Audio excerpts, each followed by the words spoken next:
Welcome back to our YouTube channel medical and nurses सब। आज की क्लास में हम सीएचओ का पूरा पेपर सॉल्व करेंगे, पूरे 100 एमसीक्यूज जो कि आपके एग्ज़ाम में आपको आते ही आते हैं। तो जो भी लोग नए हैं चैनल पर, प्लीज़ चैनल को सब्सक्राइब करके बेल आइकन बटन को प्रेस करके रखें, जिससे आपकी कभी भी कोई भी क्लास मिस ना हो पाए। मोस्ट इम्पॉर्टेंट थिंग जो आज का पेपर है, यहाँ पर आपका जो भी आप किसी भी स्टेट का स्पेशली सीएचओ एग्ज़ाम देते हैं वहाँ का पूरा सिलेबस इस पेपर में कवर होता है 5 एमसीक्यूज़ करके, जो कि आपके लिए बहुत ही ज़्यादा हेल्पफुल रहेगा। पूरा पेपर का जो फॉर्मेट है इंग्लिश में है। एएनएम वालों की रिक्वेस्ट है कि एएनएम की क्लासेस भी की जाए, तो यस बिल्कुल की जाएंगी। एएनएम की क्लासेस आपकी पूरे पेपर्स, पूरी क्लासेस आपको चैनल पे अपडेट की जाएंगी। और जो भी लोग एमपी व्यापम का पेपर दे रहे हैं ग्रुप 5 के लिए, स्टाफ नर्स की पोस्ट के लिए, उनके लिए पूरे प्रीवियस पेपर्स अवेलेबल हैं। तो आप चाहें तो मेरे व्हाट्सएप नंबर पर कांटेक्ट करके उन पेपर्स को ले सकते हैं। यहाँ पर फर्स्ट क्वेश्चन है आपके लिए, थोड़ा सा आपको कंफ्यूजिंग भी लग रहा होगा। Total number of antenatal visit bye pregnant lady should be at least. तो यहाँ पर तो डायरेक्ट आपको आंसर दिख रहा है, बट अपकमिंग जो नेक्स्ट क्वेश्चन होगा वहाँ से आपको नहीं दिखेगा। तो यहाँ पर एंटीनेटल विजिट है जो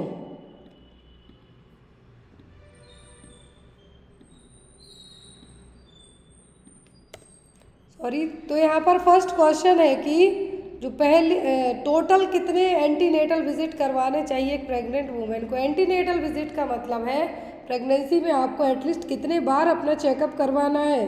2 टाइम्स, 3 टाइम्स, 1 टाइम या फिर 5 टाइम। आपने पढ़ा है कि अकॉर्डिंग टू WHO के आपको एटलीस्ट 4 ANT विजिट क्या होती है, कंपलसरी होती है, मतलब ज़रूरी होती हैं। बट यहाँ पे कहा है कि एटलीस्ट मिनिमम आपको, यदि मिनिमम की बात की जाती है, एटलीस्ट की बात की जाती है, तो होंगी 3 कब? एक आप 28 वीक में करवा लें, 1 मंथ। फिर होती है यहाँ पे आपकी 2 मंथ 36 वीक में। तो यहाँ पर यदि आपको एक आइडियल के हिसाब से आपको पूछते हैं कि आपको कब जाना चाहिए, मतलब एटलीस्ट कितनी करवानी चाहिए, एटलीस्ट 4 एंटीनेटल विजिट तो रहती ही है। बट यदि एक आइडल की बात करें तो आइडल है जो 3 होना चाहिए। कितनी? 3। पहली विजिट आप कर लें, यदि आपको यहाँ पे 4 ऑप्शन में आता है तो आप उसको मार्क कर सकते हैं, लेकिन यहाँ पे ऑप्शन में आपको 3 था, 1 था, 2 था या 5 था। तो यहाँ पर बहुत सारे लोग कंफ्यूज हो सकते हैं इस क्वेश्चन में। तो यदि आपको 3 और 5 दोनों ऑप्शन में आए कभी भी, तो आप 3 को मार्क कीजिए, क्योंकि एटलीस्ट कम से कम 3 विजिट तो करनी ही चाहिए। और यहाँ पर यदि आपके पॉसिबल हो, बहुत सारे लोग, यदि जो लोग रूरल एरिया में रहते हैं उनको उतना पॉसिबल नहीं होता कि वो कंसीव करते ही साथ हॉस्पिटल पहुंच जाए, वहाँ वो आंगनवाड़ी सेंटर्स जा सकते हैं, जहाँ पे ANM वर्कर है जो पूरा उनको एक्सप्लेन कर सकती है कि आपको कब क्या करना है। बट एक एंटीनेटल विजिट की बात करें हम, तो आपको यहाँ पर मैं इसलिए एक्सप्लेन कर रही हूँ कि एटलीस्ट पूछें तो 3, लेकिन ऑप्शन में 4 है, तो आप 4 को ज़रूर मार्क कीजिए, 3 को मत मार्क कीजिए। लेकिन यहाँ पर जब ऑप्शन में आपको क्या है, 3 और 5 है, तो आप 3 को मार्क कीजिए। क्लियर? फर्स्ट एंटीनेटल विजिट होना चाहिए, यदि 4 वाली पूछते हैं, 12 to 16 वीक के बीच में। दूसरी 20 से 24 में, जब 6 मंथ चलने लगे। तीसरी होगी 8वें महीने में, जब 28 से 32 वीक का टाइम हो। लास्ट होगी 36 to 40 वीक के बीच में। तो ये क्या हो गई? 4 होती हैं, लेकिन एटलीस्ट मिनिमम पूछते हैं आपसे तो 3। Next one is the WHO के अकॉर्डिंग पूछे तब 4।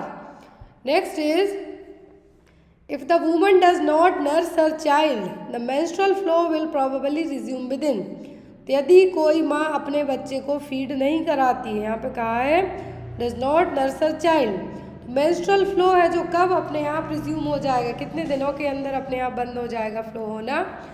2 to 4 weeks after delivery, 8 to 10 weeks after delivery, 4 to 6 week after delivery, up to 6 to 8 week after delivery। यदि माँ अपने बच्चे को फीड नहीं कराती है, तो जो आफ्टर डिलीवरी के बाद जो ब्लीडिंग होती है, किसी केस में 1 मंथ में ही क्या हो जाएगी, सबसाइड हो जाती है, किसी में 1.5 महीने तक बिल्कुल 1 और 2 ड्रॉप टाइप से ब्लीडिंग भी होती रहेगी। लेकिन यहाँ पर सबसाइड का पूछा है कि प्रॉबेबली कम्प्लीटली यदि आपने बच्चे को फीड नहीं कराया, जो परपीरियम पीरियड होता है कितने हफ्ते का होता है? 6 हफ्ते का होता है। तो यहाँ पर ये जो ब्लीडिंग है वो अपने आप 6 to 8 वीक में अपने आप सबसाइड हो जाएगी, ब्लीडिंग फिर नहीं होगी। Next one is the following is risk associated with placenta previa. यदि किसी लेडी को प्लेसेंटा प्रीविया डेवलप हुआ है, प्लेसेंटा प्रीविया का मतलब है कि जो प्लेसेंटा सेंटर पार्ट में अटैच होना चाहिए उसकी जगह वो सर्वाइकल उसके यहाँ पे अटैच हो जाए, तब ये क्या कहलाएगा, placenta previa. Down side placenta आना जिसको हम कह सकते हैं। तो ऐसे केस में क्या रिस्क हो सकता है, disseminated intravascular coagulation, chronic hypertension, antepartum haemorrhage या फिर इन्फेक्शन। अब आपने APH पढ़ा है, कई बार पढ़ा है, प्लेसेंटा प्रीविया पढ़ा है, BP पढ़ा, इन्फेक्शन पढ़ा, सब कुछ पढ़ा है। तो यहाँ पे प्लेसेंटा प्रीविया है जो मेन रीज़न किसके लिए होता है, APH के लिए, एंटीपार्टम हेमरेज के लिए, बेबी डिलीवर होने के पहले, यूट्राइन कॉन्ट्रैक्शन आने के पहले जो ब्लीडिंग होने लगे जनरली 28 वीक की प्रेगनेंसी के बाद, तो वो कहलाता है एंटीपार्टम हेमरेज। और इसका एक ही मेन कारण है, वो होता है प्लेसेंटा प्रीविया। क्या है, प्लेसेंटा प्रीविया। प्लेसेंटा प्रीविया का क्लासिकल साइन होता है पेनलेस वेजाइनल ब्लीडिंग होगी लेकिन आपको दर्द फील नहीं होगा, जो कि सबसे ज़्यादा रिस्की है। पता ही नहीं चल रहा ब्लीडिंग हो रही है, ना कोई दर्द हो रहा है, ना कॉन्ट्रैक्शन आ रहा है, कुछ नहीं हो रहा, बस ब्लीडिंग, ब्लड का फ्लो हो रहा है। तो क्या है, एंटीपार्टम हेमरेज का एक मोस्ट कॉमन और सबसे इम्पॉर्टेंट कॉज है, जिसके कारण क्या होता है कि बहुत सारे केसेस में 28 वीक की प्रेगनेंसी के बाद भी क्या है, जो कंसेप्शियस मटेरियल जो फीटस है वो क्या हो जाता है, यूट्रस में ही डेड हो जाता है, जिसको हम IUGR भी कह सकते हैं, स्टिल बर्थ भी कह सकते हैं।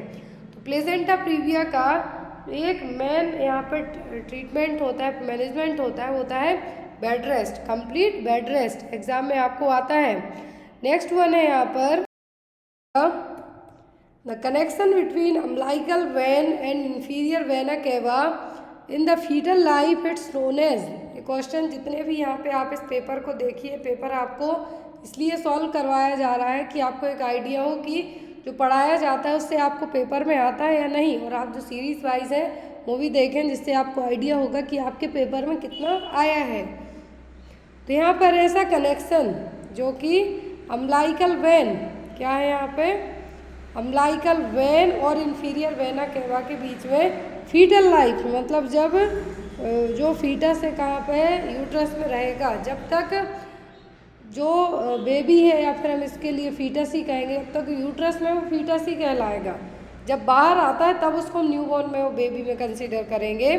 फीटल लाइफ में जो अम्बिलिकल वेन है, इंफीरियर वेना केवा, इन दोनों के बीच का जो कनेक्शन है वो क्या है, ductus venosus, arteriosus, pulmonary artery या फिर अम्बिलिकल आर्टरी।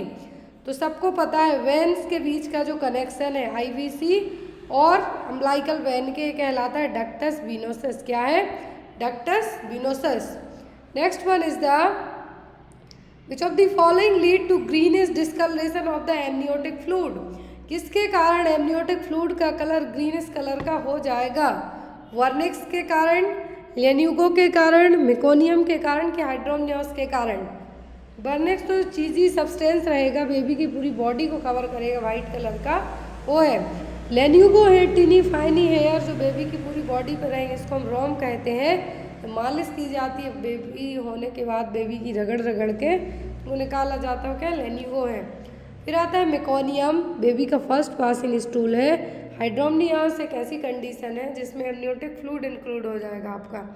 तो यहाँ पर जब ग्रीनिश डिस्कलरेशन है एमनियोटिक फ्लूइड का कलर, तो ये किसके कारण है, ये कहलाता है मेकोनियम के कारण। मेकोनियम स्टैंड के कारण एमनियोटिक फ्लूइड का कलर ग्रीनिश टाइप का रहेगा, ग्रीन टाइप का रहेगा। लेकिन यदि नॉर्मल पूछे क्लियर कॉन्साइज कलरलेस रहता है एमनियोटिक फ्लूइड, लेकिन जब उसमें या तो स्टिल बर्थ हो या फिर कुछ एक्सीडेंटल कारण हुआ हो, टोबैको जूसी हुआ हो, तो ये सब अलग अलग रीजन्स के कारण होगा। तो ऐसे ही ग्रीनिश कलर का होगा, किसके कारण, मेकोनियम स्टैंड के कारण। Next one is the main cause of menopause is. तो मेनोपॉज का मेन कारण क्या है, lack of thyroxine, excess of progesterone, excess of estrogen, lack of estrogen. Menopause मतलब पीरियड्स का परमानेंटली सजेस्ट होना, और इसके लिए एज होती है आफ्टर 55, मेनली 50 और 55 में क्या हो जाता है, अपने आप पीरियड्स परमानेंटली आना स्टॉप हो जाते हैं। और जब पीरियड्स परमानेंट आना स्टॉप होते हैं तब आपकी बॉडी में एस्ट्रोजन की कमी होती है। तो यहाँ पर मेनोपॉज का मेन रीज़न क्या है, लैक ऑफ एस्ट्रोजन। और जो मेनोपॉजल वुमेन होती हैं उनमें ऑस्टियोपोरोसिस होने के चांसेस सबसे ज़्यादा होते हैं, तो उसको ट्रीट करने के लिए भी जो एस्ट्रोजन रिप्लेसमेंट थेरेपी है दी जाती है, क्योंकि जो मेनोपॉजल वुमेन होती हैं उनमें ऑस्टियोपोरोसिस होता क्यों है? एस्ट्रोजन हार्मोन के लेवल की कमी के कारण। तो यहाँ पर जब जिसकी कमी होती है उसी के थ्रू उसको ट्रीट किया जाएगा। मेन कॉज हो गया यहाँ पर क्या? एस्ट्रोजन की कमी। नेक्स्ट वन इज द राष्ट्रीय बाल स्वास्थ्य कार्यक्रम was launch in the year of. RBS के programme was launch in which year? तो RBS के प्रोग्राम कब लॉन्च हुआ था? 2013 में, 2008 में, 2012 में कि 2010 में? तो राष्ट्रीय बाल स्वास्थ्य कार्यक्रम लॉन्च हुआ था कब?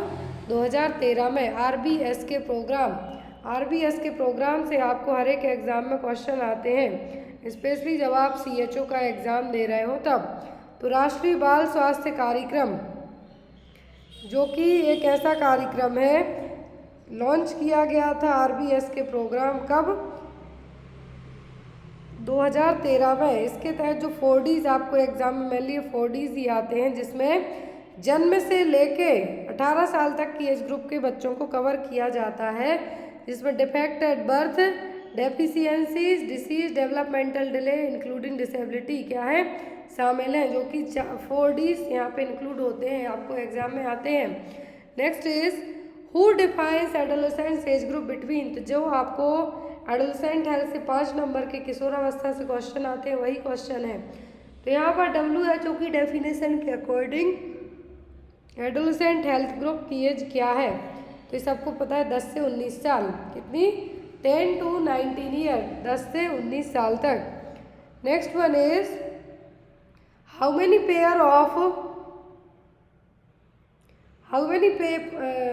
Pairs of the spinal nerves are found in human. Human being में कितनी स्पाइनल नर्व हैं जो पाई जाती हैं? तो ह्यूमन बॉडी में जो स्पाइनल नर्व्स के लिए पेयरिंग में पूछा है, क्या है? पेयर्स में पूछा है, तो कितनी होती हैं? पेयर्स में होती हैं 31। कितनी? 31। क्रेनियल पूछे तो 12 पेयर में, स्पाइनल पूछे तो 31 पेयर में। नेक्स्ट वन है यहाँ पर विच of the following is the inner most layer of human आई। तो आँखों की सबसे इनर मोस्ट लेयर कौन सी है? रेटिना, कोरोइड, स्क्लेरा या फिर कॉर्निया? सबसे अंदर की लेयर कौन सी है आँखों की? तो वो है रेटिना। क्या है? रेटिना। रेटिना के लिए इनर लेयर कहा गया है आँखों की। यहाँ पे आप inner, outer, optic disc, blind spot, ये सब आपको आते हैं, किसी न किसी एक एग्ज़ाम में तो आते ही आते हैं। तो यहाँ पर मेनली एग्ज़ाम में आपको आँखों से या तो लेयर्स आ सकती हैं, स्नेलन चार्ट आ सकता है, इशारा चार्ट आ सकता है, या फिर आपको ब्लाइंड स्पॉट आ सकता है। Next one is the which of the following glands manage your sleep cycle by releasing melatonin, a hormone that cause you to feel sleepy. कौन सा हार्मोन है जो कि आपकी स्लीप साइकिल को मेंटेन करके रखेगा? इसके लिए रिस्पॉन्सिबल होता है मेलेटोनिन हार्मोन। कौन सा हार्मोन? मेलेटोनिन हार्मोन, जिसके कारण आपको नींद सी फील होगी। पिनियल ग्लैंड रिलीज करेगी, पिट्यूटरी करेगी, एड्रिनल करेगी कि नन ऑफ दीज? तो पिनियल ग्लैंड, कौन सी? पिनियल ग्लैंड मेलेटोनिन हार्मोन को रिलीज करेगी, जिसके कारण आप क्या फील करेंगे कि अब नींद आ रही है। और जो आप बुक्स खोलेंगे तो आपको पता नहीं कि मेलेटोनिन ज़्यादा रिलीज हो रहा है या कम, नींद तो ज़रूर आने लगेगी। ये चीज़ यदि सही हो तो आप लोग कमेंट में ज़रूर बताना। मेलेटोनिन हार्मोन क्या करेगा आपकी बॉडी में? आपकी स्लीप साइकिल को मैनेज करने का काम करेगा और ये हार्मोन रिलीज करेगी पिनियल ग्लैंड। पूछे कि होती कहाँ पे है, तो इसकी लोकेशन क्या है? ब्रेन में ही। कहाँ पर? ब्रेन में, जो कि 100 से 150 मिलीग्राम की mg की छोटी सी ग्लैंड है, स्मॉल ग्लैंड है, हाईली वेस्कुलाइज्ड ग्लैंड है, और ये ब्लड ब्रेन बैरियर के बाहर रहेगी, जहाँ पर थर्ड वेंट्रिकल होगा, थर्ड वेंट्रिकल के पास में।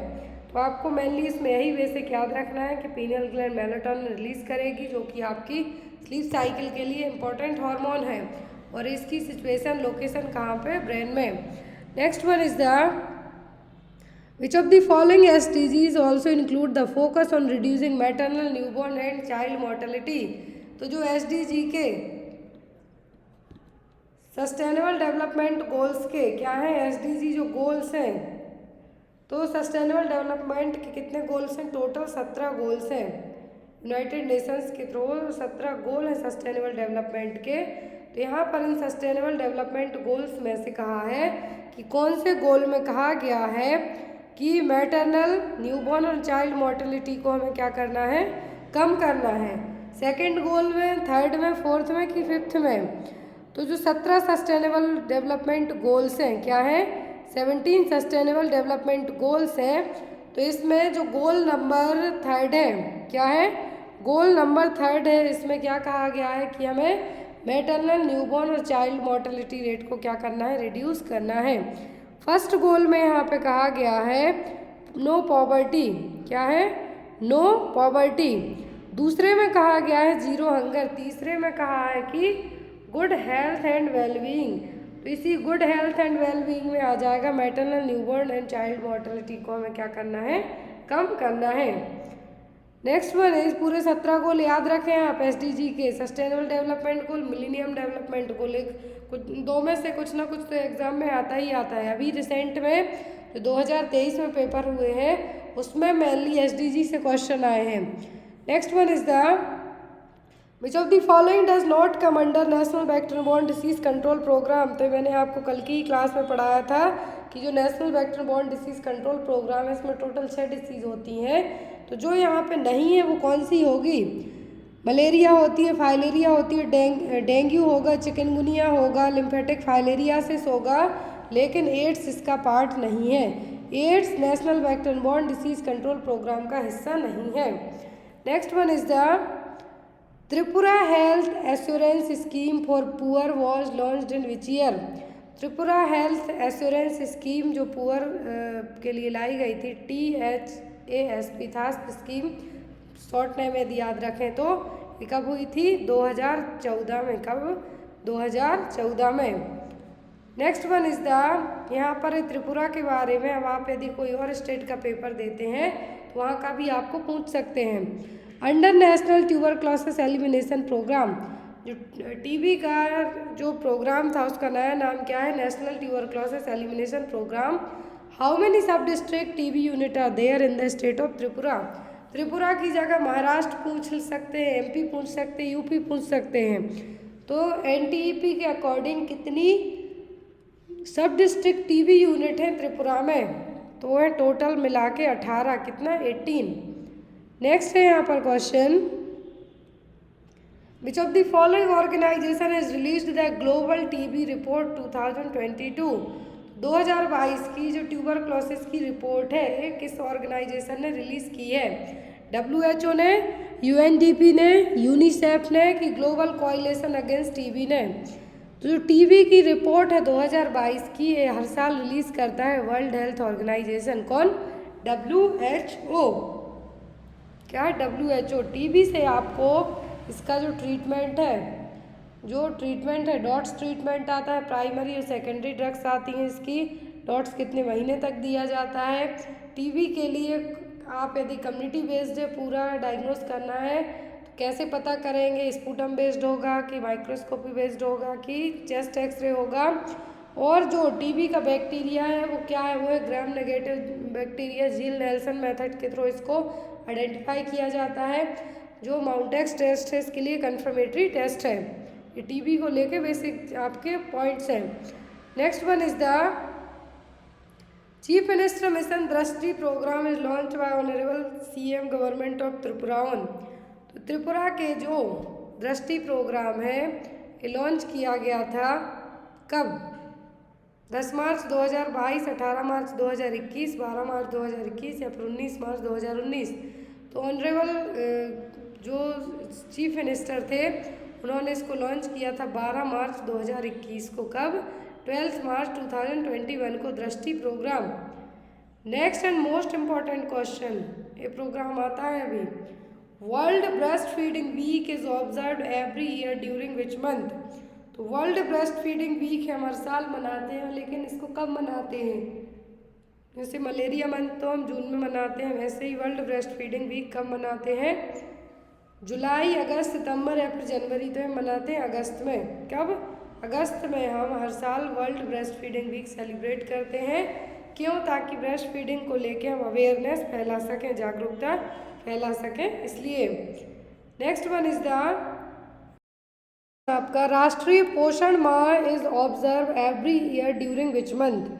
पोषण माह क्या है? पोषण माह को आप कब है जो सेलिब्रेट करेंगे? ऑप्शन में है जुलाई, अगस्त, सितंबर या फिर दिसंबर में। तो जो राष्ट्रीय पोषण माह है, क्या है? राष्ट्रीय पोषण माह हम हर साल सितंबर में, कब?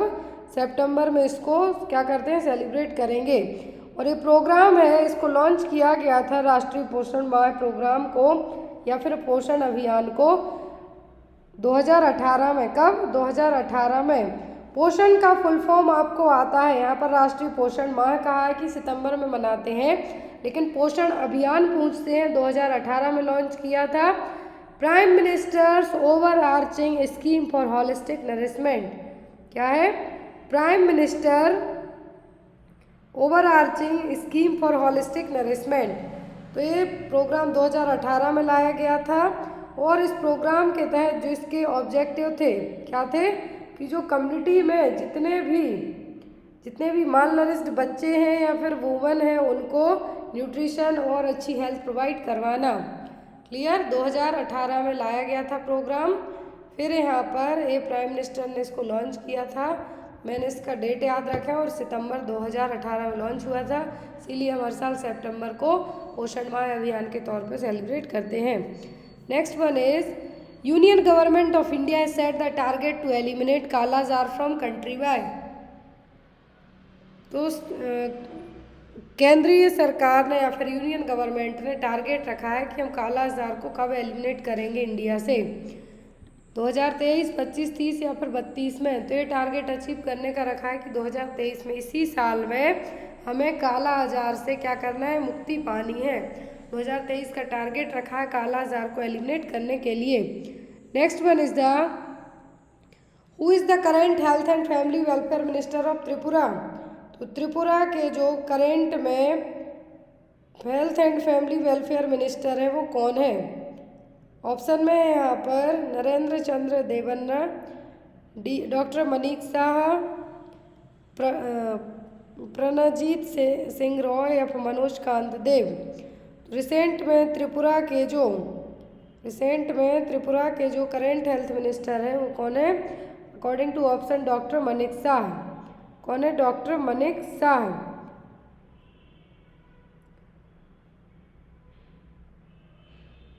अभी भी इवन प्रेजेंट में भी वहाँ के कौन है? हेल्थ मिनिस्टर हैं त्रिपुरा के। नेक्स्ट वन इज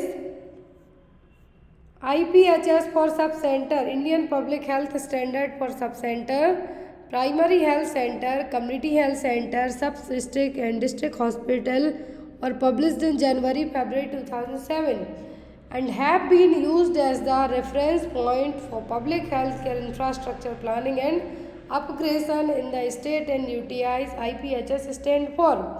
तो यहाँ पर IPHS स्टैंडर्ड लाया गया था जो भी PSC हैं, community health centre, sub centre, उनके लिए जो भी डिस्ट्रिक्ट हॉस्पिटल है।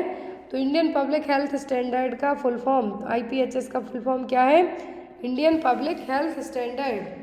Next one is the national AIDS control programme launched in is being implemented as a comprehensive program for prevention and control of HIV/AIDS in India।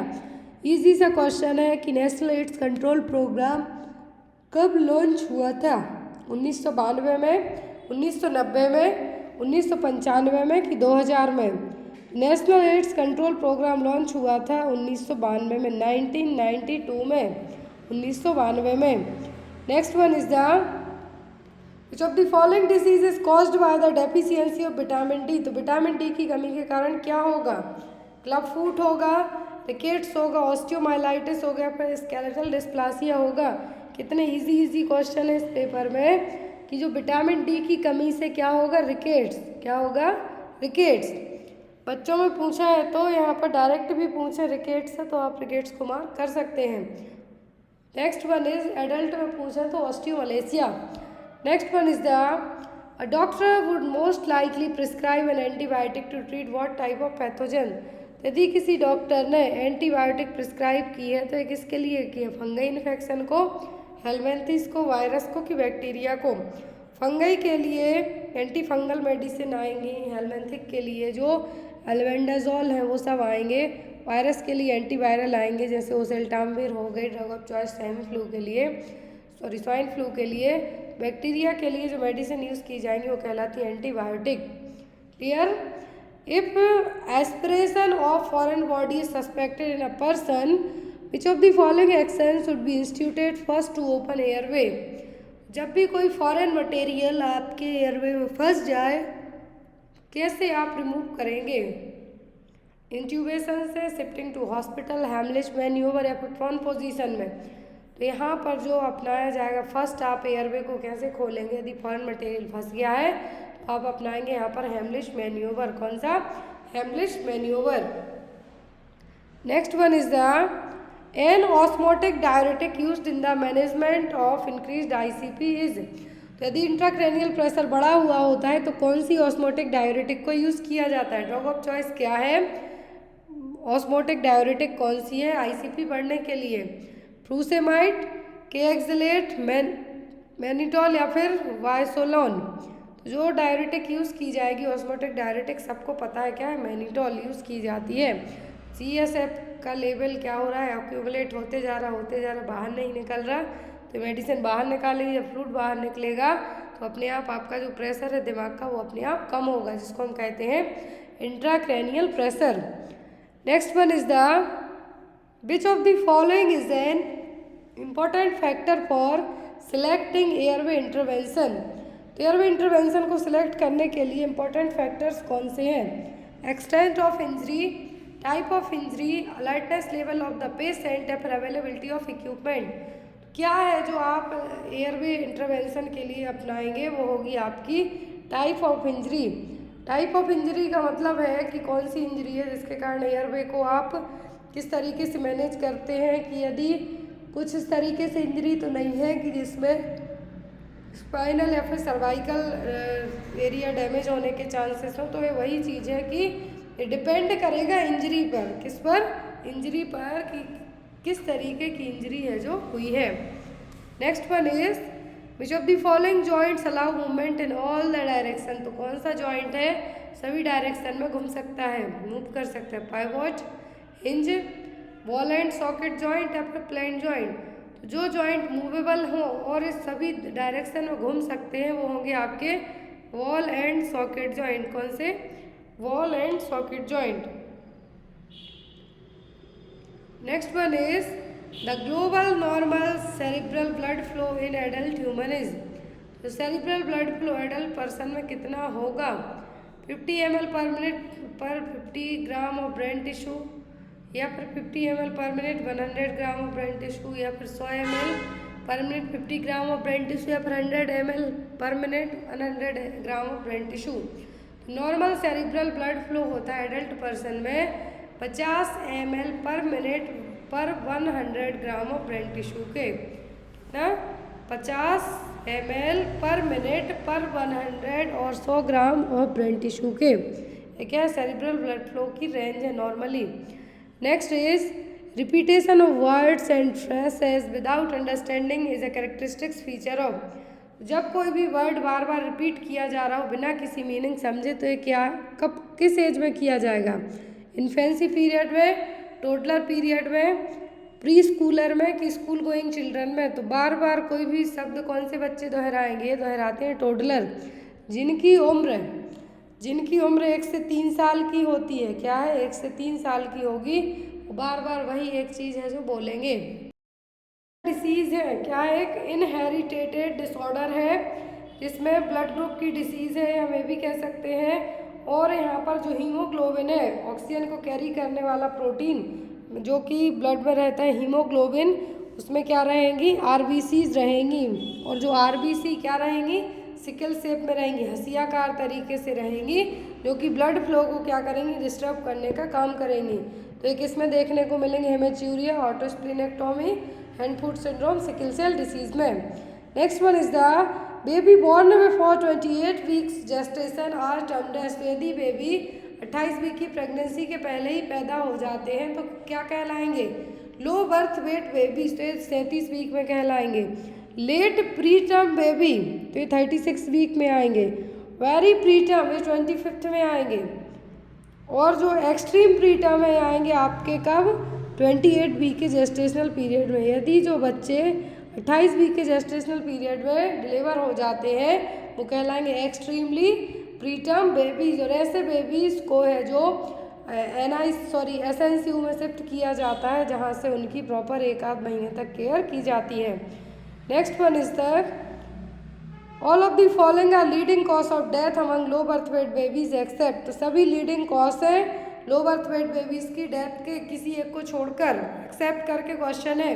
Low birth weight babies ऐसे बच्चे 37 week के gestation period के पहले पैदा हो जाते हैं तो इनमें माल फॉर्मेशन होने के चांसेस होंगे, एटलैक्टेसिस मतलब लंग्स सिकुड़े हुए कोलैप्स होने के चांसेस होंगे, पल्मोनरी हेमरेज होने के चांसेस होंगे। लेकिन एक्सक्लूसिव ब्रेस्ट मिल्क फीडिंग ये यहाँ पर लीडिंग कॉज डेथ का नहीं होगा बच्चे में। इवन जो लो बर्थ वेट बेबीज़ हैं उनमें यदि प्रॉपर तरीके से ब्रेस्ट फीडिंग करवाई जाती है तो ठीक हो जाते हैं। तो यहाँ पर डेथ के कारण पूछे हैं तो ब्रेस्ट फीड करने के कारण तो बेबी की डेथ नहीं होगी। Next one is a toddler returning to previous stage of development it's called, तो टोडलर जब अपनी प्रीवियस डेवलपमेंट स्टेज में आते हैं तो ये क्या कहलाएगा? Separation anxiety, temper tantrum, negativism या फिर रिग्रेशन, ये कहलाएगा रिग्रेशन। क्या कहलाएगा? Regression. Next one is a defect in brain development resulting in missing brain hemisphere skull and scalp is called. देखिए क्वेश्चन में कहा है कि ब्रेन डेवलपमेंट का डिफेक्ट है जिसमें ब्रेन के हेमिस्फीयर, ब्रेन स्कल्प और स्कैल्प क्या है? एब्सेंट है या फिर मिस है। तो माइक्रोसेफेली है, एनसेफेली है, हाइड्रोसेफेलस है कि नन ऑफ द अबव? तो ये हाइड्रोसेफेलस बिल्कुल भी नहीं है। हाइड्रोसेफेलस में तो क्या होगा? CSF का एक्यूमुलेशन होगा कहाँ पे? ब्रेन में। लेकिन यहाँ पर तो मिसिंग की बात हो रही है तो ये कहलाएगा आपका एनसेफेली। माइक्रो में होते सब छोटे छोटे होते लेकिन मिसिंग कहा है मतलब एब्सेंट ही है तो ये कहलाएगा आपका anencephaly. Clear. Next is premature closure of the cranial sutures is called. यदि जो क्रेनियल सूचर हैं ब्रेन में टाइम के पहले क्लोज हो जाते हैं तो ये क्या कहलाएंगे? Intracranial arteriovenous malformation, craniostosis, Arnold Chiari malformation या फिर फैगियोसेफेली, तो ये क्या कहलाएंगे? Premature closure of cranial sutures, तो ये कहलाएगा आपका क्रेनियोसाइनोस्टोसिस। क्या है? क्रेनियोसाइनोस्टोसिस, क्योंकि टाइम के पहले ही जिस ड्यूरेशन में क्लोज होना चाहिए उसके पहले ही यदि क्लोज हो जाते हैं तो इनके लिए जो टर्म यूज़ किया जाएगा वो कहलाएगा craniosynostosis. Next one is an urethral defect in which the opening is on the ventral surface. यदि ओपनिंग वेंट्रल सरफेस पे पेनिस में तो ये क्या कहलाएगा? एपिस्पेडियासिस, हाइपोस्पेडियासिस, यूरेट्रोसील या फिर यूरेट्रोपेल्विक ऑब्स्ट्रक्शन। तो जो यूरेथ्रल डिफेक्ट जिसमें जो ओपनिंग है क्या है? जो यूरेथ्रल डिफेक्ट में जो ओपनिंग है कहाँ पर है? जनरली डाउन साइड होना चाहिए लेकिन वेंट्रल सरफेस पे रहेगी तो ये कहलाएगा हाइपोस्पेडियासिस। क्या है? हाइपोस्पेडियासिस। यदि यही चीज़ डॉर्सल सरफेस में होती तब आप इसको कहते हैं एपिस्पेडियासिस। क्लियर। क्या है? यूरेट्रोसील में क्या होगा कि जो यूरेथ्रा है, क्या है? यूरेथ्रा है, यहाँ पर आपको एक तरीके से हमें कह सकते हैं कि हर्निएशन टाइप से देखने को मिलेगा। तो यहाँ पर लेकिन जो वेंट्रल सरफेस आपसे जब भी पूछें तो हाइपोस और डॉर्सल पूछें तो epispadias. Next one is the a higher pitched click में अकर विथ फ्लेक्शन और extension of the hip is a sign of. जब आपने एक साउंड टाइप से सुना हो, कहते हैं चट चट आवाज़ आ रही है, तो वही click sound, higher pitched click sound आपको सुनाई देगा जब आप अपने पैर को क्या करते हैं? झटके से फ्लेक्शन और एक्सटेंशन करेंगे। तो ये किसका साइन? ऑस्टियोमाइलाइटिस का, डेवलपमेंटल डिस्प्लासिया ऑफ हिप, टीबी हमारा है, परसेप्टिक अर्थराइटिस का। तो ये आपका डेवलपमेंटल डिस्प्लासिया ऑफ हिप का। तो ज़रूरी नहीं है कि सबको आपने अपने हाथ पर झटके तो आप कुछ साउंड आए चट या फिर क्लिक, तो ये आपका ज़रूरी नहीं है कि आपके हिप डिस्प्लासिया हुआ है। लेकिन बेस्ड ऑन एग्ज़ाम की यदि बात करें तो यदि जो at the time of birth ही जब चेक किया जाता है तो हायर पिच्ड क्लिक साउंड आएगा, तब किसका साइन माना जाता है, डेवलपमेंटल डिस्प्लासिया ऑफ हिप। ऑटोनली साइन आपने पढ़ा होगा, ऑटोनली साइन जब बच्चे पैदा होते हैं तब उनमें चेक किया जाता है हिप डिस्प्लासिया के लिए। Next one is the objective of antenatal care are all of the following except. Antenatal care के सभी ऑब्जेक्ट हैं किसी एक को छोड़कर। To reduce maternal and infant mortality rate, to foresee complication and prevent them, to attend to the under 5 accompanying them, to provide care for the family। तो यहाँ पर एंटीनेटल केयर में आप मोर्टेलिटी मॉर्बिडिटी को कम करेंगे, कॉम्प्लिकेशन होने से पहले ट्रीटमेंट देंगे ताकि हम उनको प्रिवेंट कर सकें, और अंडर 5 अकम्पनिंग देम करेंगे, मतलब जो क्लीन प्रैक्टिस है वो करेंगे। तो यहाँ पर लेकिन जो चीज़ नहीं करना है वो फैमिली की केयर। आप एंटीनेटल विजिट में माँ और जो उसके यूट्रस में बेबी उसकी केयर करेंगे, ना कि फैमिली की केयर करने जाएंगे। Next one is the frequency of visit to the antenatal clinic by the 8th month pregnant women should be. मैंने आपको कई बार पढ़ाया है कि जब 8वें महीने की प्रेगनेंसी स्टार्ट होती है तो वुमेन को कितने बार कितनी फ्रिक्वेंसी में जाना चाहिए चेकअप कराने, 1 a month, 2 a month, 3 a month या फिर एवरी वीक। तो 8 मंथ की प्रेगनेंसी हो जाती है तो 2 a month, कितना, 2 a month, महीने में 2 बार। फिर 9 मंथ में एवरी वीक। ध्यान से सुनिए, स्टार्टिंग से लेके 7वें महीने तक आप एवरी मंथ में 1 बार जा सकते हैं, लेकिन 8वें महीने में 2 बार जाना है और 9वें महीने में एवरी वीक। और आपका question number 44, registration of pregnancy within 12 week of pregnancy is the primary responsibility of.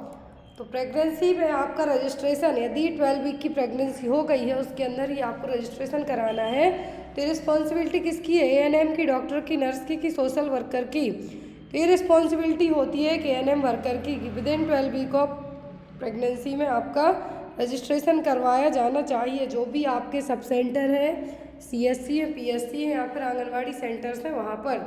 Clear. Next is last menstrual period of a woman is 7 February। What is her expected date of delivery. कितना अच्छा प्यारा सा question है। EDD calculate करके बताइए। तो EDD आप कैसे कैलकुलेट करेंगे, EDD कैलकुलेट करने के लिए कहा है LMP क्या है, 7 फरवरी। अब इस 7 फरवरी से आप 9 मंथ कैलकुलेट कीजिए। मार्च, अप्रैल, मई, जून, जुलाई, अगस्त, सितंबर, अक्टूबर, नवंबर। क्या हो गया, नवंबर। 7 नवंबर। अब इस 7 नवंबर में आप 7 दिन और जोड़ दीजिए तो आपकी EDD निकल के आ जाएगी। बहुत ही ईजी है। जो LMP का पहला दिन, LMP का फर्स्ट दिन कहा है यहाँ पर 7 तारीख, क्या है, 7 फरवरी है। फिर इस 7 फरवरी में आपको 9 महीने और जोड़ देना, फिर 9 महीने में 7 दिन और जोड़ दीजिए, कितना हो गया आपका 14 नवंबर, 14 नवंबर है जो EDD निकल के आपकी आ जाएगी। नेक्स्ट वन इज जो नॉर्मल ड्यूरेशन होता है टोटल प्रेगनेंसी का वो 280 डेज होता है। एग्ज़ाम में आपको आता है नॉर्मल कितने दिन की प्रेगनेंसी होती है, 280 दिनों की। Next is during abdominal examination of an antenatal woman the health care provided palpate the fundus flat at the lower border of the umbilicus. This feature is seen at which of the following weeks of pregnancy? Antenatal checkup कर रही है कोई भी health care provider, तो palpate करती है जो funds है अम्बलाइकस के नीचे की तरफ है, तो किस वीक में होगा, 12, 18, 20 या फिर 37 वीक में। तो ये देखने को मिलेगा 20 वीक की प्रेगनेंसी में। 20 वीक की प्रेगनेंसी तक जो फंडस है, यूट्रस की जो हाइट है, फंडल हाइट, वो lower border of the umbilicus मतलब 1 फिंगर नीचे रहेगी। आफ्टर 20 वीक के बाद अम्बलाइकस के ऊपर जाना स्टार्ट होती है और एक्सीफेस्टर्नम तक पहुंचेगी 36 से 37 वीक में। Next one is the fetal movement that can be felt by the examiner at the which of the following weeks of gestation. Fetal movement है जो कि एग्जामिनर को फील हो रहे हैं किस वीक में, 3 से 4 वीक, 12 से 14, 14 से 16 या फिर 18 से 22 में। तो ये जनरली यहाँ पर एक पर्टिकुलर प्रीमी या फिर मल्टीपैरा नहीं कहा है, तो यहाँ पर हम कहेंगे 18 से 22 में। जनरली ये प्रीमी में 20 में और जो मल्टी होती हैं उनमें 16 के बाद ही 16 वीक के बाद ही फील होने लगते हैं। तो यहाँ पर क्योंकि 16 वीक मतलब उनका एक्सपीरियंस बोल रहा है, एक्सपीरियंस सब जगह बोलता है, वैसे ही फीटल मूवमेंट भी 18 से 22 वीक की प्रेगनेंसी में क्या होने लगेंगे, फील होने लगेंगे। Next one is the major aetiological factors of anaemia during the last trimester of pregnancy is. Major aetiological factor कौन से एनीमिया के लास्ट ट्राइमेस्टर में, मतलब प्रेगनेंसी 25th वीक के बाद से, क्या है 25th वीक के बाद से जो थर्ड ट्राइमेस्टर होता है, 3 ट्राइमेस्टर में पूरी प्रेगनेंसी डिवाइड होती है, फर्स्ट सेकंड थर्ड, तो लास्ट का ट्राइमेस्टर होता है, इसमें आयरन की कमी होती है, एनीमिया की कंडीशन डेवलप होती है। तो इसके लिए मेन क्या है, आयरन और फॉलिक एसिड की कमी का होना, आयरन और फॉलिक एसिड की डेफिशिएंसी मेन रीज़न होता है एनीमिया के लिए। Next is the high blood sugar that develops during pregnancy and usually disappears after birth is called. Blood sugar level बढ़ गया है प्रेगनेंसी में, लेकिन जैसे ही बेबी पैदा होता है ठीक होने लगता है, तो ये क्या है, type first diabetes, type second gestational या फिर अर्ली ऑनसेट डायबिटीज़। प्रेगनेंसी में बस यदि आपका ब्लड शुगर लेवल बढ़ता है तो इसको जेस्टेशनल डायबिटीज़ कहा जाएगा। क्या कहा जाएगा, जेस्टेशनल डायबिटीज़। यदि नॉर्मली आपका जो बड़ा हुआ है तब हम उसको डायबिटीज़ तो कहेंगे ही, लेकिन प्रेगनेंसी में बस बढ़ता है और बेबी डिलीवर हुआ उसके बाद ये सबसाइड हो जाते हैं, ब्लड शुगर लेवल नॉर्मल होने लगेगा, तो जेस्टेशनल डायबिटीज़ कहलाएगा। और जो जेस्टेशनल डायबिटीज़ वाली माँ होती हैं इनके बच्चों में बर्थ वेट की बात करें 4 kg से ज़्यादा तक के बच्चे होते हैं। Next one is keeping the baby crib by the side of the mother is called. Baby का क्रिब है, झूला हम जिसको कह सकते हैं, माँ के बेड के बाजू में रखें, साइड में रखें, तो क्या है, लेटिंग इन, रूमिंग इन, शेयरिंग इन की स्लीपिंग इन, ये कहलाएगा रूमिंग इन। क्या है, rooming in. The measure taken by a couple to regulate the interval between pregnancies and to avoid unwanted pregnancy is called। तो जो कपल्स कुछ ऐसी मेथड अपनाते हैं जिससे आप प्रेगनेंसी के बीच में या तो इंटरवल रख सकते हैं कि आपका एक बच्चा हो गया, आपको अब दूसरा बच्चा 2-3 साल बाद चाहिए, कुछ मेथड्स अपनाएंगे या फिर प्रेगनेंसी को अवॉइड करने के लिए मेथड अपनाएंगे, वो क्या है। Currently married couple wherein the wife is in the reproductive age which is the between 15th and 45 years called as। यहाँ पर देखिए मैरिड कपल है, क्या है, कपल मैरिड है। यहाँ पर जहाँ वाइफ की एज कहा है कि रिप्रोडक्टिव एज में, मतलब 15 से 45 साल के बीच में उसकी एज है। रिप्रोडक्टिव एज ग्रुप यदि पूछा जाता है तो फीमेल में कंसीडर किया जाता है 15 से 45 साल तक। 15 से 45 साल क्यों, क्योंकि इस टाइम पे पीरियड्स आते हैं, जो ओव्यूलेशन होगा जिसके लिए फर्टिलाइजेशन के लिए जो सोवम की ज़रूरत पड़ेगी, इसीलिए इस टाइम पीरियड को क्या कहा जाएगा, रिप्रोडक्टिव एज ग्रुप, जो कि 15 से 45 साल है। तो ये कौन से कपल कहलाएंगे, target couple, protection couple, eligible couple और अप्रोप्रिएट कपल। तो इस कैटेगरी के कपल कहलाएंगे एलिजिबल कपल। कौन सी कैटेगरी, एलिजिबल कपल की कैटेगरी ये कहलाएगी। नेक्स्ट है यहाँ पर आपका question, which of the following is an indicator of the prevalence of contraceptive practice in the community. तो यहाँ पर कौन सा इंडिकेटर है जिससे कॉन्ट्रासेप्टिव मेथड का पता चले कि कम्युनिटी में कितनी यूज़ की गई हैं। ऑप्शन में growth rate, conception rate, couple protection rate या फिर फर्टिलिटी रेट। तो यहाँ पर कहा है कि कॉन्ट्रासेप्टिव प्रैक्टिस किस हद तक अपनाई गई है कम्युनिटी में, तो ये कैसे पता चलेगा। तो यहाँ पर ये चीज़ पता चलेगी कपल प्रोटेक्शन रेट से। किससे, कपल प्रोटेक्शन रेट से।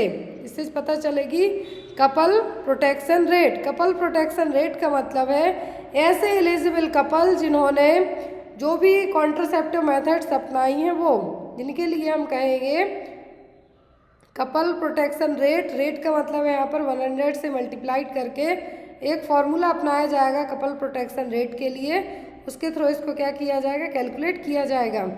कपल प्रोटेक्शन रेट के तहत कितनी कॉन्ट्रासेप्टिव अपनाई गई हैं वो यहाँ पे पता चलेगा।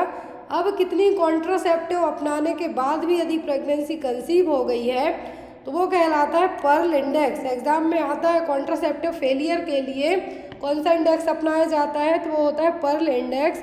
कॉन्ट्रासेप्टिव प्रैक्टिस कितनी अपनाई गई हैं, कितने % अपनाई हैं, क्या इंडिकेटर होगा, तो वो कहलाएगा कपल प्रोटेक्शन रेट।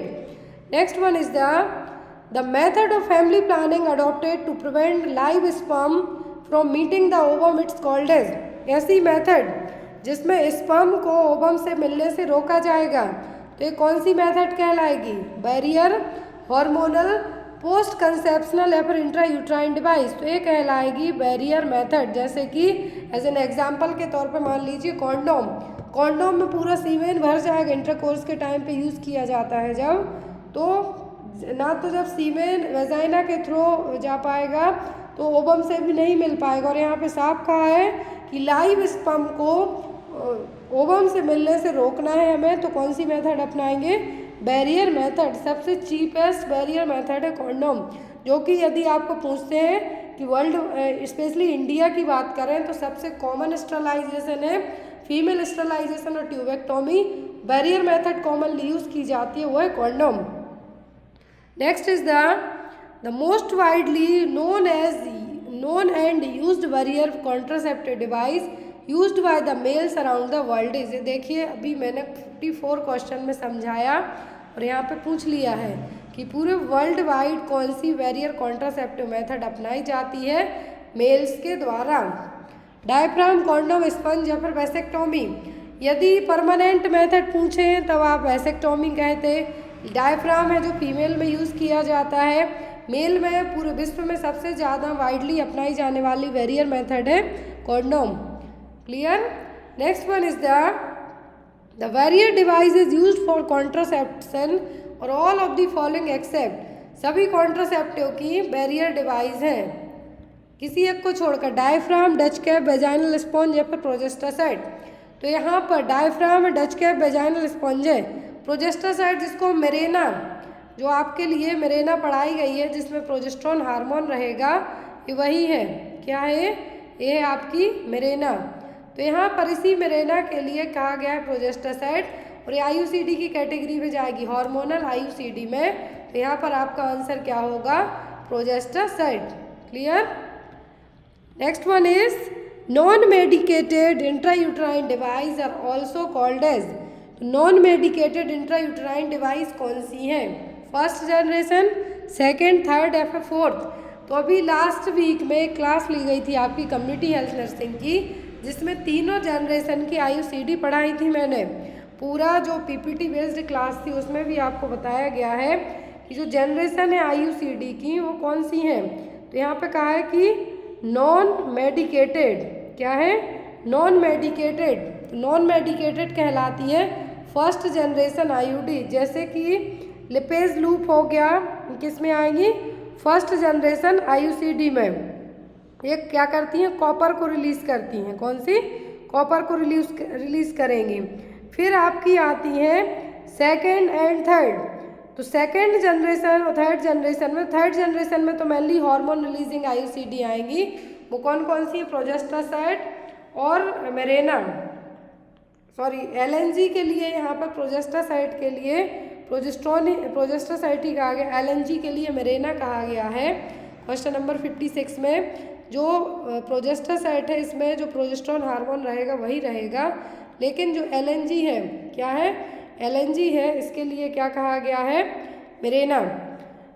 तो यहाँ पर जो नॉन मेडिकेटेड इंट्रायूट्राइन डिवाइस है वो क्या कहलाएंगी? फर्स्ट जनरेशन की आईयूसीडी। क्लियर है।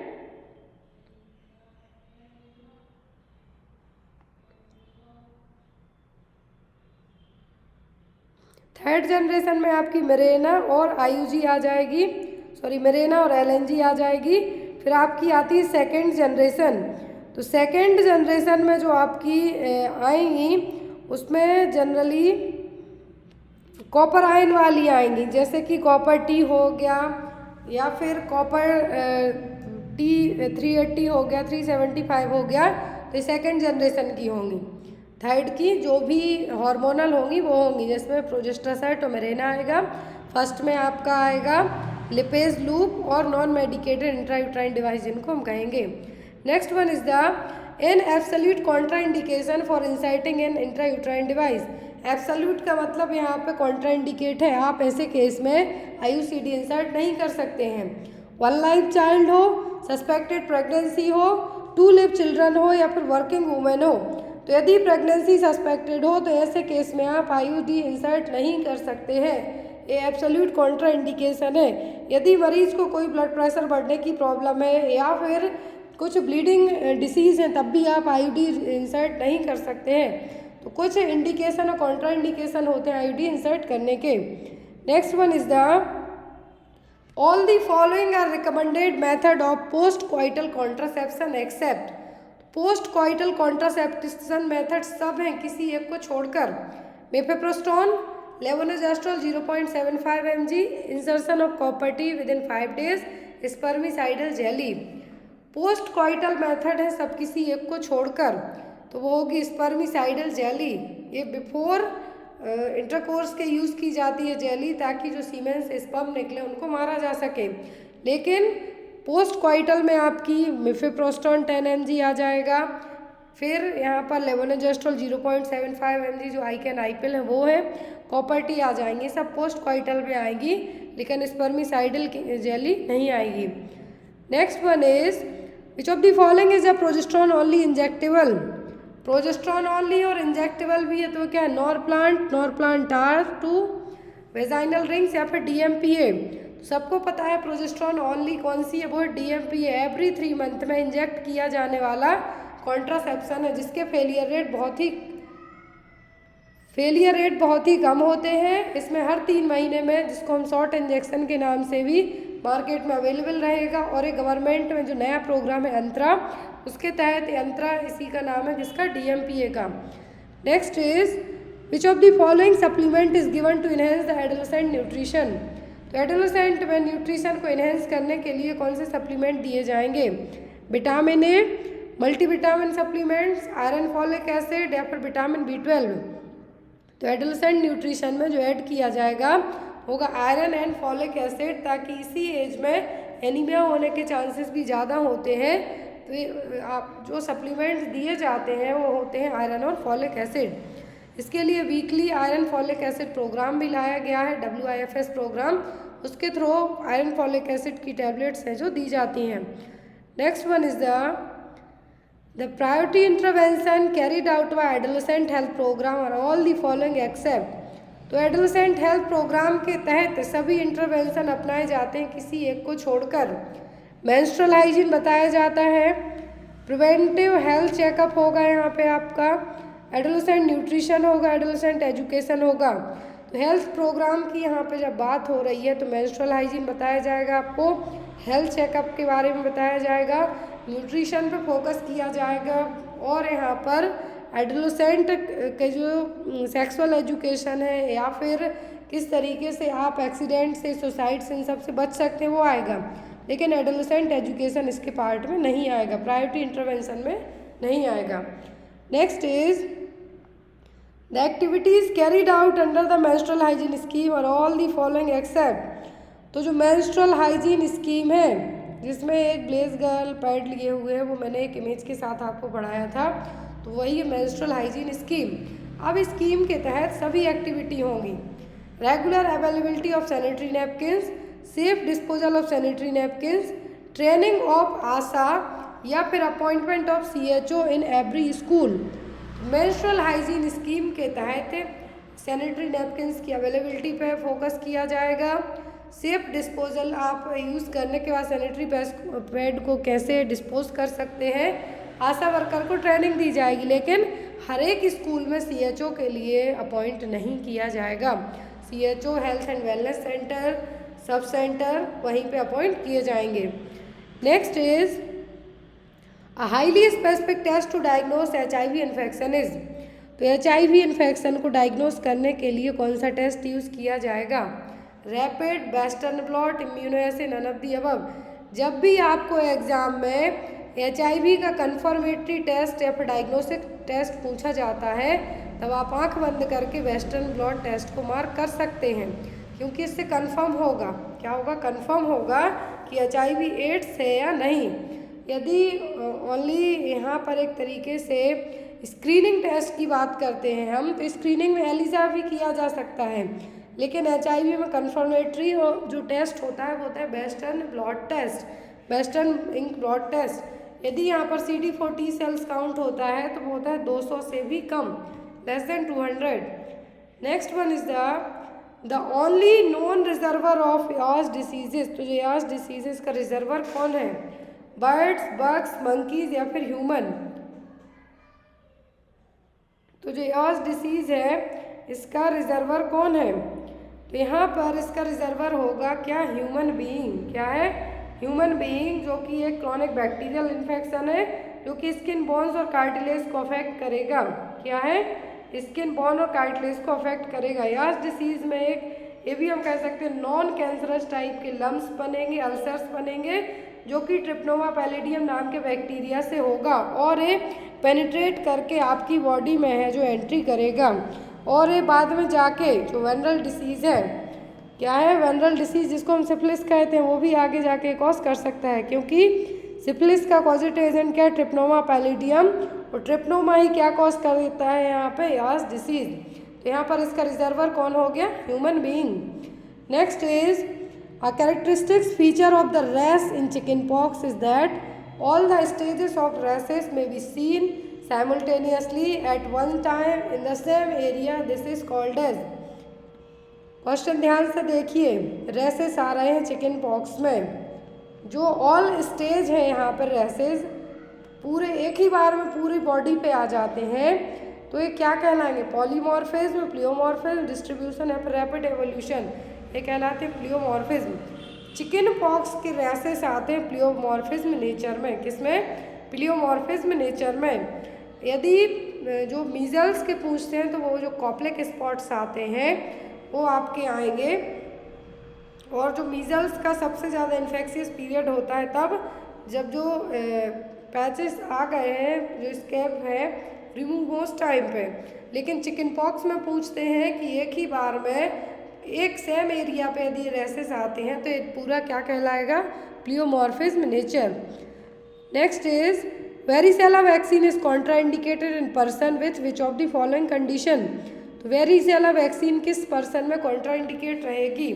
Allergy to neomycin, clinically stable children with HIV, children less than 1 month, या फिर स्ट्रीट चिल्ड्रन। किस बच्चे में वेरिसेला वैक्सीन है जो कॉन्ट्राइंडिकेट रहेगी, या फिर किस पर्सन में? यहाँ पर आप लोग इसका आंसर मार्क कीजिए कि वेरिसेला वैक्सीन है जो किस में कॉन्ट्राइंडिकेट रहेगी, तो वो होगा एलर्जी टू नियोमाइसिन। क्या है? Allergy to neomycin. यदि किसी पर्सन को नियोमाइसिन से एक तरीके से हम ये कह सकते हैं एलर्जी हो, तो ऐसे केस में क्या किया जाएगा? इस वैक्सीन को अवॉइड किया जाएगा। यदि किसी को एनाफ्लैक्टिक रिएक्शन होता है जेलेटिन से, नियोमाइसिन से, तो ऐसे केस में क्या किया जाएगा? इस वैक्सीन को अवॉइड किया जाएगा। और इसलिए क्योंकि वेरिसेला वैक्सीन में क्या होता है? वेरिसेला वैक्सीन में नियोमाइसिन रहेगा, 25 म्यूजी ऑफ नियोमाइसिन पर डोज रहेगा, इसीलिए एक एलर्जिक रिएक्शन कॉज कर सकता है, तो इसीलिए क्या किया जाएगा? इसमें अवॉइड किया जाएगा इस केस में। Next is the period of communicability to measles. वही मैंने आपको बताया कि मीजल्स का कम्युनिकेबिलिटी पीरियड क्या है, मतलब सबसे ज़्यादा फैलने वाला ड्यूरेशन कौन सा होगा? 1 day before and 1 day after appearance of rashes, 4 days before and 4 days after appearance rashes, 7 days before and 7 days after, 10 days before and 10 days after appearance of rashes। तो कम्युनिकेबिलिटी पीरियड जो सबसे ज़्यादा होगा measles का वो होगा 4 दिन पहले और 4 दिन बाद। रैसेस आने के 4 दिन पहले और 4 दिन आने के बाद का जो पीरियड है सबसे ज़्यादा इन्फेक्शियस और कम्युनिकेबल पीरियड रहेगा। Next is when there is a sudden complete or major change in the antigenic variation, it's called as। तो एंटीजेनिक वेरिएशन में सडनली कुछ चेंज देखने को मिलते हैं, तो ये क्या कहलाएगा? ड्रिफ्ट, शिफ्ट, चेंज या फिर एवोल्यूशन। तो ये कहलाएगा शिफ्ट होना। क्योंकि पूरा चेंजेस हो गया है यहाँ पर, कम्प्लीटली चेंज हो गया है जब, तो ये कहलाएगा क्या, shift. Next one is the sign of very severe disease in under 5 children are all the following except. Under 5 का मतलब है कि जिन बच्चों की एज 5 साल से भी कम है, क्या है, जिनकी उम्र 5 साल से भी कम है, उनमें सीवियर डिसीज के सभी साइन है किसी एक को छोड़कर। कन्वल्जन्स, सीवियर माल न्यूट्रिशन, स्टेरॉइडल इन काम चाइल्ड या फिर लॉस ऑफ एपेटाइट। कन्वल्जन्स जो बच्चे को कब आते हैं, जब बहुत हाई फीवर होता है तब, या फिर किसी और केस में भी कन्वल्जन्स आ सकते हैं, हेड इंजरी हुई है तब भी आ सकते हैं। माल न्यूट्रिशन, सीवियर माल नरिश्ड बच्चा, ये भी सीवियर डिसीज़ में आएगा। स्टेरॉइडल इन काम चाइल्ड, स्टेरॉइडल इन काम चाइल्ड का मतलब बच्चा बहुत ही शांत स्वभाव का है लेकिन उसमें स्टेरॉइडल देखने को मिलते हैं, तो लेकिन बच्चे की भूख ना लगना, ये किसी भी तरीके के लॉस ऑफ एपेटाइट किसी भी रीजन से हो सकती है लेकिन सीवियर डिसीज़ में नहीं आएगा। Next is live attenuated vaccine for H1N1 is given through which of the following route. H1N1 swine flu की वैक्सीन किस रूट से दी जाती है, इंट्रावीनस, इंट्रामस्कुलर, ओरल या फिर नेजल स्प्रे। तो रिसेंट में अभी H3N2 भी फैला हुआ है जिसको सीजनल फ्लू नाम दिया है डॉक्टर्स ने, तो यहाँ पर H1N1 जो फ्लू है इसके लिए वैक्सीन दी जाती है नेजल स्प्रे से। इंडिया में भी जो वैक्सीन बनी है, पहली वैक्सीन बनी है जो नेजल स्प्रे के थ्रू दी जाएगी। नेक्स्ट वन है यहाँ पर आपका question, in HIV positive person the tuberculin skin test is positive when the indurated area reach which of the following size. तो HIV वाले मरीज में TB होने के चांस 90% तक होते हैं कि उसको HIV साथ में TB भी हो जाएगी, ट्यूबरक्लोसिस भी हो जाएगी। जब उसमें माउंटेक्स ट्यूबरकुलिन टेस्ट किया जाता है, PPD इंजेक्ट की जाती है इंट्राडर्मली, कितने एरिया में पता चलेगा कि पर्सन क्या जो HIV पॉजिटिव है, more than 3, more than 5, more than 1 या फिर मोर देन 0.5 mm। तो होगा more than 5 mm। Generally only TB के लिए बस कहते हैं तो मोर देन 10 होता, कितना 10, मोर देन 10 mm। लेकिन HIV पॉजिटिव पर्सन में TB का स्किन टेस्ट किया जाता है, पॉजिटिव कंसीडर किया जाएगा यदि मोर देन 5 mm डायमीटर हो तो। Next is which of the following is the bacteriostatic anti tuberculosis drug. ये एग्जाम में आता है आपको, बैक्टीरियोस्टैटिक ट्यूबरक्लोसिस ड्रग कौन सी है TB की, रिफाम्सिन, इथाम्ब्यूटोल, स्ट्रेप्टोमाइसिन या फिर पायराजिनामाइड। तो बैक्टीरियोस्टैटिक एंटी ट्यूबरकुलर ड्रग है इथाम्ब्यूटोल, कौन सी, इथाम्ब्यूटोल। स्ट्रेप्टोमाइसिन से होगा 8th क्रेनियल नर्व डैमेज, आपकी सुनाई देना बंद हो जाएगा। रिफाम्सिन से रेड ऑरेंज कलर की यूरिन आएगी। तो यहाँ पर आपको ये क्या है, साइड इफ़ेक्ट आते हैं एग्जाम में यदि पूछे जाते हैं। और स्ट्रेप्टोमाइसिन को प्रेगनेंसी में नहीं दिया जाता है क्योंकि ये बेबी में टेरेटोजेनिक इफेक्ट कॉज कर सकती है। Next is which of the following blood pressure measurements represent grade 1 hypertension, systolic and diastolic as per ESC guideline है। मैंने जो ब्लड प्रेशर वाला टॉपिक है सेकंड शॉर्ट चैनल, उस पर बहुत अच्छे से BP पढ़ाया है। ब्लड प्रेशर का फर्स्ट ग्रेड फर्स्ट हाइपरटेंशन कब कहलाएगा, less than 120, less than 80, 120 to 129 systolic होगा और 80 to 84 डायस्टोलिक होगा, 130 to 139 सिस्टोलिक और 85 to 89 डायस्टोलिक, 140 to 159 सिस्टोलिक और 90 to 99 डायस्टोलिक। तो यहाँ पर ESC की गाइडलाइंस के अकॉर्डिंग 140 से 159 हो जाए फर्स्ट हाइपरटेंशन, जो सिस्टोलिक BP है। यहाँ पे जो फर्स्ट यदि 2 नंबरिंग होती है ब्लड प्रेशर में, एक होती है सिस्टोलिक जो अपर नंबरिंग कहलाती है, दूसरी होती है डायस्टोलिक। तो ESC गाइडलाइन के अकॉर्डिंग जो ब्लड प्रेशर है क्या है, BP है। तो यहाँ पर जो फर्स्ट ग्रेड का कहलाएगा, क्या ग्रेड फर्स्ट का ब्लड प्रेशर कहलाएगा, उसमें सिस्टोलिक बढ़ेगा 140 से 159 और डायस्टोलिक बढ़ेगा 90 से 99 तक। कितना, 90 से 99 तक।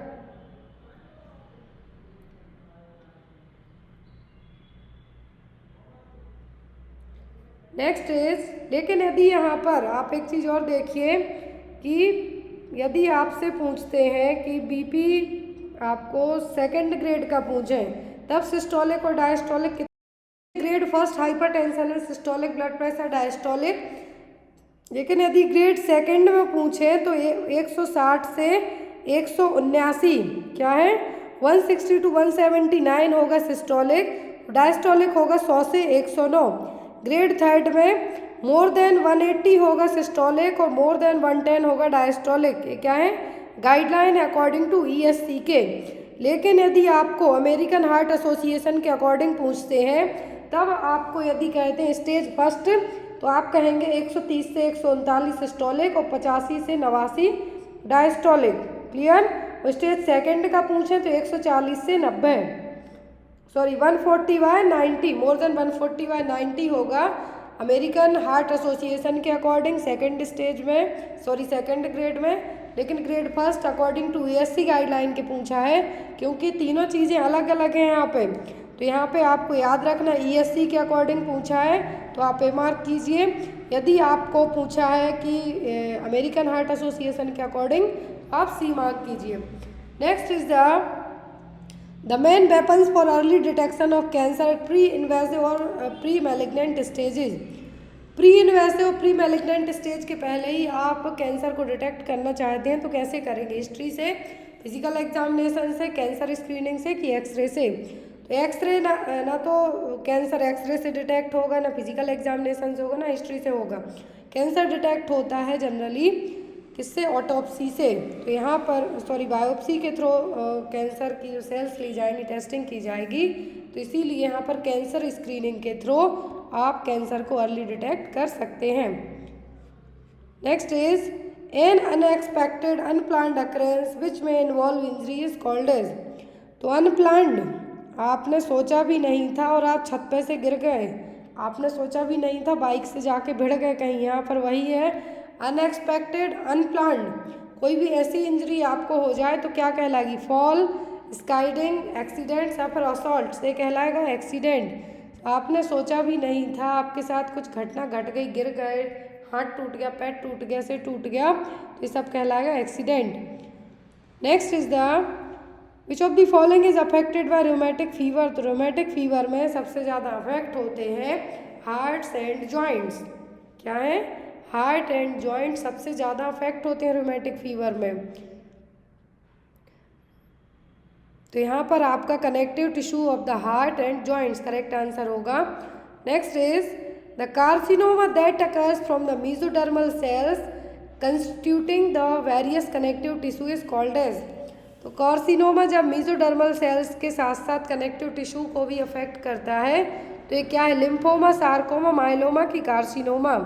ये कहलाएगा आपका सार्कोमा। जब कनेक्टिव टिश्यू में कैंसर हो, कार्सिनोमा हो, तो ये कहलाता है sarcoma. Next is which of the following screening for breast cancer has an advantage that patient not exposed to radiation. यदि कोई पर्सन रेडिएशन में गया ही नहीं है, रेडिएशन में गया ही नहीं है, तो उसके लिए बेस्ट स्क्रीनिंग टेस्ट कौन सा होगा ब्रेस्ट कैंसर के लिए? मैमोग्राफी, थर्मोग्राफी, PET स्कैन या फिर CT स्कैन। तो जो बेस्ट स्क्रीनिंग होगी ब्रेस्ट कैंसर के लिए, लेकिन पर्सन कभी भी रेडिएशन में नहीं गया, तो यहाँ पर वो क्या होगा? वो होगी थर्मोग्राफी। क्या होगी? Thermography. Next is a 25-year-old man with a BMI of 23 is categorised as. 25 साल का पर्सन है, 23 BMI है, तो पर्सन क्या है? अंडर वेट है, नॉर्मल है, ओवर वेट है कि ओबीज है? तो 25 से ज़्यादा जाती है ओबीज में चला जाएगा, 18 से कम आती है तो अंडर वेट में आ जाएगा, 18 से 24 तक जाती है तो नॉर्मल में आ जाएगा। तो यहाँ पर बेस्ड ऑन एज ये क्या कहलाएगा? आपका normal body mass index. Next is the which of the following is the treatment for snake bite. यदि किसी को सांप ने काट दिया तो क्या करेंगे? ब्लीडिंग होगी, वैक्सीन लगाएंगे, इम्यूनोग्लोबुलिन देंगे कि एंटीवेनम देंगे? स्नेक बाइट में फर्स्ट ट्रीटमेंट होगा आपका एंटीवेनम। क्या होगा? Antivenom. Next one is the a person presenting with visual acuity less than 6/12 is categorised as which of the following distance vision impairment. यदि विजुअल एक्विटी लेस देन 6/12 है तो यहाँ पर पर्सन को कौन सा क्या होगा? कौन सा विजन इम्पेयरमेंट है? माइल्ड, मॉडरेट, सीवियर या फिर नॉर्मल। तो ये कहलाएगा क्या? माइल्ड। क्या होगा? Mild.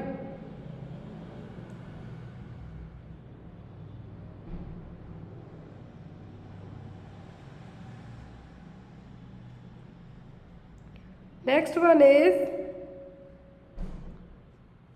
the measurement that is taken at the midpoint between the lower border of the rib cage and the iliac crest, it's known as। Measurement आप कर रहे हैं mid point between the lower border of the rib cage के mid point के यहाँ पे और iliac crest के पास में। तो ये क्या? Iliac crest circumference, waist circumference, hip size या फिर स्किन फोल्ड थिकनेस। तो यहाँ पर ये जो मेजरमेंट ले रहे हैं यहाँ पे वेस्ट सरकमफेरेंस का ले रहे हैं, अपनी कमर का साइज चेक कर रहे हैं कि कितने नंबर का जीन्स लगेगा। तो यहाँ पर ही वही है कि mid point between the lower border of the rib cage and the iliac crest, यहाँ से आप मेज़र करते हैं तो आप अपने वेस्ट का मेज़रमेंट ले रहे हैं। Next is the amount of energy supplied पर 1 gram of protein when the calorie intake is इनएडिक्वेट is. तो 1 ग्राम प्रोटीन से 4 किलो कैलोरी मिलेगी। इजी क्वेश्चन है, clear. Next is the amount of protein requirement recommended by Indian council of medical research for Indian adult. ICMR के according Indian adult में कितने protein की ज़रूरत होगी? 1 ग्राम पर केजी बॉडी वेट, 2 ग्राम पर केजी बॉडी वेट, 3 ग्राम पर केजी बॉडी वेट या फिर 4 ग्राम पर केजी बॉडी वेट। तो ICMR की गाइडलाइंस की हम बात करते हैं, 1 ग्राम पर केजी बॉडी वेट की ज़रूरत पड़ेगी। यदि मेरा वज़न 50 किलोग्राम, यदि आपका वज़न 50 किलोग्राम है तो आपको 1 ग्राम के हिसाब से आपको दिन भर में कितने ग्राम प्रोटीन की ज़रूरत पड़ेगी आप कैलकुलेट कर सकते हैं। तो 1 ग्राम पर केजी बॉडी वेट के according. Next is the which of the following is essential for the formation of bones and teeth. दांत और हड्डियों के लिए किसकी ज़रूरत होती है? फास्फोरस की, पोटेशियम, सोडियम या फिर आयोडीन की? तो फास्फोरस की। किसकी? कैल्शियम और फास्फोरस की सबसे ज़्यादा ज़रूरत होती है। Next is best source of iodine. Iodine का सबसे अच्छा सोर्स क्या है? Orange, lemon, sea food, grapes. तो आयोडीन का सबसे अच्छा सोर्स होगा समुद्री food. Next is the principal source of fluorine available to the manage. तो फ्लोरीन का सबसे अच्छा सोर्स क्या है? स्पाइनच, वाटर रेडिस या फिर सेलेरी। फ्लोरीन आपके दांतों के लिए ज़रूरी होता है, नहीं तो डेंटल कैरीज होने लगेगी। तो फ्लोरीन का अच्छा सोर्स है पानी। क्या है? पानी। Next one is the principle of primary health care which emphasise that health services must be shared equally by all people respective of their ability to pay is called as. तो कौन सी primary health care का principle है जिसमें services सभी को, जिनकी क्षमता है पे करने की या फिर नहीं, उनको भी सर्विसेज मिलेगी? तो ये कहलाएगी equitable distribution. Next is primary health care in India is implemented at the block level through all the following except. तो ब्लेज लेवल पे सभी के थ्रू प्राइमरी हेल्थ केयर दी जाएगी, किसी एक को छोड़कर। आशा स्कीम से दी जाएगी, ICDS से दी जाएगी, ट्रेनिंग दी जाएगी लोकल दाइस को, लेकिन नर्सेस की ट्रेनिंग वहाँ पे नहीं की जाएगी। Next is the norm of selection of 1 Asha for. तो एक आशा 1000 पॉपुलेशन के लिए होती है। बहुत ही ईजी है, इसलिए मैं आपको ऑप्शन नहीं पढ़ रही हूँ। एक आशा 1000 पॉपुलेशन के लिए। Next is the peripheral outpost of the existing health delivery system in rural areas. तो रूरल एरिया में क्या है? आउटपोस्ट की जाती है हेल्थ केयर डिलीवरी सिस्टम की। तो इसमें से विलेज हेल्थ सेंटर में, सब सेंटर में, प्राइमरी हेल्थ सेंटर में कि कम्युनिटी हेल्थ सेंटर में? तो रूरल एरिया में तो अभी रिसेंट में sub centre health and wellness centre में एज अ CHO के तौर पे आप ही को पोस्ट किया जा रहा है। Next is captain of the health team at the primary health centre. Primary health centre में टीम का कैप्टन कौन होता है? Nursing officer, lab technician, medical officer या फिर मैनेजर? तो यहाँ पर मेडिकल ऑफिसर। क्या है? Medical officer. सब सेंटर में पूछते हैं तो CHO। Next is refuse that is collected by the street cleansing services or scavenging is called as. तो यहाँ पर जो स्ट्रीट क्लींजिंग सर्विसेज के थ्रू जो भी रिफ्यूज़ कलेक्ट किया जाता है तो क्या? Street refuse. क्या है? Street refuse. Next is which of the following arthropods are directly transferred from man to man through close contact. Close contact के थ्रू क्या फैलेगा? डिसेंट्री, टाइफॉइड, स्केबीज या फिर मलेरिया। तो मलेरिया क्लोज कॉन्टैक्ट से नहीं होगा, ना ही टाइफॉइड होगा, ना ही डिसेंट्री होगी तो स्केबीज जो कि एक ईचमाइट इन्फेक्शन है, तो आपको स्किन टू स्किन कॉन्टैक्ट से डायरेक्ट है जो हो सकता है। Next one is the which of the following is a cheap method of sewage treatment. तो सीवेज ट्रीटमेंट की चीप मेथड क्या है? Sea outfall, river outfall, oxidation pond या लैंड ट्रीटमेंट। चीप मेथड है सीवेज ट्रीटमेंट की, वो है oxidation pond. Next is which of the following method is use to treat waste that can not recycled, reused और disposed of in landfill site. कौन सी method अपनाई जाएगी जिस वेस्ट को ना आप रिसाइकिल कर सकते, रीयूज कर सकते, ना ही डिस्पोज कर सकते हैं? केमिकल इंसिनरेशन, माइक्रोवेव या फिर ऑटोक्लेविंग होगा इंसिनरेशन, जिसको हम भस्मीकरण के नाम से भी जानेंगे, इसको सीधा जला दिया जाएगा। Next one is contaminated recyclable waste should be disposed in which of the following colour bag. Contaminated लेकिन रिसाइक्लेबल वेस्ट है, किस कलर में आप क्या करेंगे, कलेक्ट करेंगे? ब्लैक, ग्रीन, रेड या फिर वाइट। तो ये हम कलेक्ट करेंगे रेड बैग में। ग्रीन में तो रीयूजेबल वेस्ट यूज़ किया जाएगा, लेकिन यहाँ पर रेड में रिसाइक्लेबल वेस्ट है जो यूज़ किया जाएगा। जनरली ग्रीन बैग भी अपनाया जाता है, लेकिन यहाँ पर कंटामिनेटेड है इसलिए। Next is the dilution of epinephrine use during endoscopy for acute haemostasis. एक क्वेश्चन नॉरसेट में आता है, SGPGI में आता है, आपको हर एक एग्जाम में आ सकता है, OSSC में भी आ सकता है। एपिनेफ्रिन का डोज डाइल्यूशन कितना होगा? 1/10,000। कितना? 1/10,000। लास्ट है 1 cause due to exposure to और contact with flame, hot liquid, semi liquid, semi solid और हॉट ऑब्जेक्ट। तो जब आप किसी गर्म चीज़ के कारण जलते हैं, खाना हो गया, तेल गिर गया ऊपर, पानी गिर गया, गर्म चाय गिर गई या फिर दाल चावल गिर गए, तो वो कौन सा बर्न होगा? रेडिएशन के कारण आप जलते हैं। मान लीजिए आपकी ड्यूटी जहाँ पर स्कैनिंग वगैरह हो रही है, वहाँ पे आपकी ड्यूटी लगा दी जाती है, तो वहाँ रेडिएशन के थ्रू यदि आप जलते हैं तो वो रेडिएशन बर्न होगा। केमिकल कोई गिर जाता है आपकी बॉडी पर, एसिड गिर गया तो वो केमिकल हो गया। इलेक्ट्रिकल में करंट लग के चल गए, थर्मल बर्न से क्या कहलाएगा? Thermal Burns. तो आई होप आपको ये पेपर अच्छा लगा हो। आपको कोई भी डाउट हो आपके स्टडी को लेके तो आप कमेंट करके बहुत ही ईजीली अपने व्हाट्सएप पे कांटेक्ट करके पूछ सकते हैं। Thank you for watching us. Bye bye, take care.